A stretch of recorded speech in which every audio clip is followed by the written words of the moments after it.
রূপম দা পাহি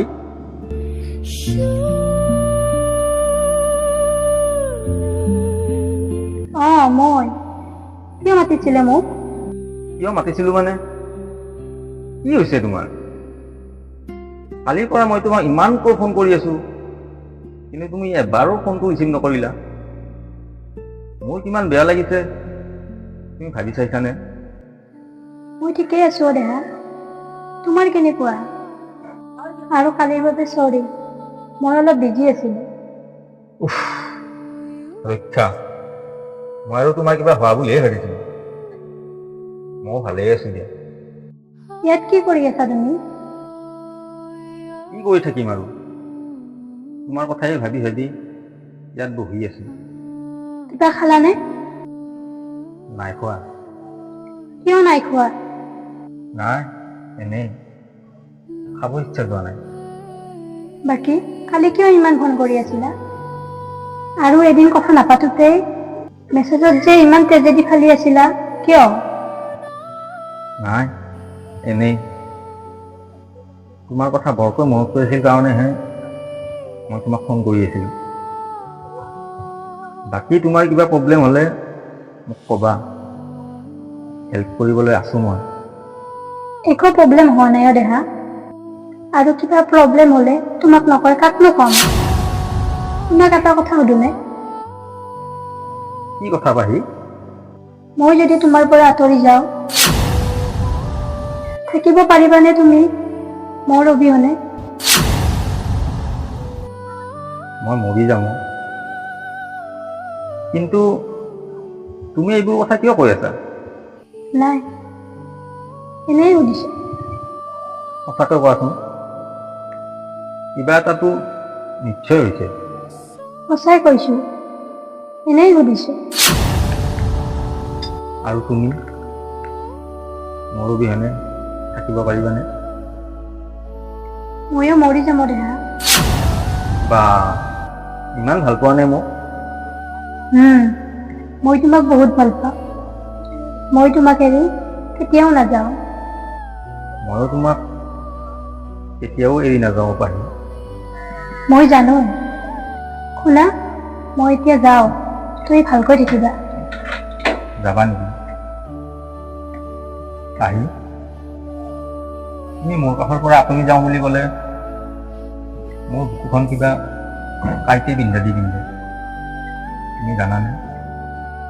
জানো, কিন্তু উপায় নাই, যাবতো লাগিবই। মই যাওঁ, তুমি থাকিবা। যোৱা। সেইদিনাখন তাই মোৰ লগত ধুনীয়াকৈ কথা পাতি গৈছিল, কিন্তু সঁচা কথা ক'বলৈ হ'লে আচলতে সেইদিনা তাই মোক বহুত কথাই লুকুৱাইছিল। কাৰণ তাইক মই বহুবাৰ ফোন মেছেজ কৰিও যেতিয়া পোৱা নাছিলোঁ, মই ৰ'ব নোৱাৰি সিহঁতৰ ঘৰলৈ বুলি ওলাই গৈছিলোঁ। কিন্তু সিহঁতৰ ঘৰ পোৱাৰ আগতেই ওচৰ চুবুৰীয়াৰ পৰা গম পালোঁ যে তাইৰ মাক দেউতাকে হেনো আমাৰ সম্বন্ধটোৰ কথা গম পাইছিল, আৰু সেইকাৰণে মাক আৰু দেউতাকে তাইক যিজন ল'ৰা চাই দিব সেইজন ল'ৰাৰ লগতেই বিয়াত বহিব লাগিব বুলি বুজাইছিল। আৰু তাই মোৰ কথা এবাৰো নাভাবি মাক দেউতাকৰ কথাত মান্তি হৈ গৈছিল। এই কথাটো শুনি মই পাগলৰ দৰে হৈ গৈছিলোঁ, আৰু বাৰে বাৰে তাইৰ লগত যোগাযোগ হ'ব বিচাৰিছিলোঁ, কিন্তু পৰা নাছিলোঁ। অৱশেষত বিয়ালৈ মাত্ৰ কেইদিনমান থকা অৱস্থাত তাই মোক মেছেজ কৰি আমি আগে পিছে লগ কৰা ঠাইখিনিত মোক মাতিছিল।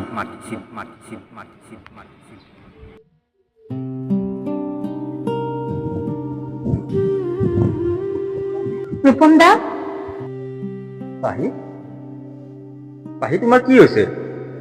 ইমান দিন হ'ল তুমি মোৰ ফোনো ৰিচিভ কৰা নাই, আৰু মেছেজৰো ৰিপ্লাই দিয়া নাই যে।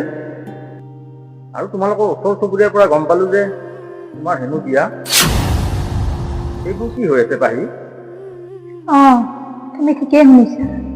মাহঁতে মোৰ কাৰণে ল'ৰা এজন চাইছে। আজিৰ পৰা 10 দিন পিছত আমাৰ বিয়া। দৰা NRL-ত চাকৰি কৰে আৰু এই বিয়াত মোৰো সন্মতি আছে। মানে তুমি মানি লৈছা কথাবোৰ? তুমি মোৰ কথা এবাৰো নাভাবিলা? উপায় নাই অ, এইবোৰ চব সময়ৰ আহ্বান। আৰু মই মা দেউতাৰ কথা পেলাব নোৱাৰো। গতিকে সেই ল'ৰাজনৰ লগতে মই বিয়াত বহিম। তুমি এইবোৰ কি কৈছা পাহি? তুমি অবিহনে মই কেনেকৈ জীয়াই থাকিম? আই এম চৰি দেহা, তুমি মোক ভুল নুবুজিবা। মোক ক্ষমা কৰি দিবা। আৰু মোৰ নিচিনা ছোৱালী এজনীৰ কাৰণে তুমি তোমাৰ জীৱনটো ধ্বংস নকৰিবা। আৰে চৰি কোৱাৰ আগত তুমি এবাৰো মোৰ কথা নাভাবিলা? তুমি অবিহনে মই দেখোন পাগল হৈ যাওঁ। তুমি কিয় এনেকুৱা কৰিলা পাহি? মই দেখোন ক'লোৱেই মা দেউতাৰ কথা পেলাব নোৱাৰো বুলি। এইবোৰ কথা তুমি মোক আগতে কিয় কোৱা নাছিলা হা? এতিয়া কোৱাচোন, মই কেনেকৈ জীয়াই থাকিম তুমি অবিহনে? প্লিজ মোক আৰু এইবোৰ একো নুসুধিবা। মই তোমাৰ প্ৰশ্নৰ উত্তৰ দিব নোৱাৰিম। হ'ব দিয়া, আৰু একো নকওঁ মই তোমাক। মাত্ৰ এটা কথাই কওঁ, তুমি মোৰ লগত, মোৰ ভাল পোৱাৰ লগত খেলিলা,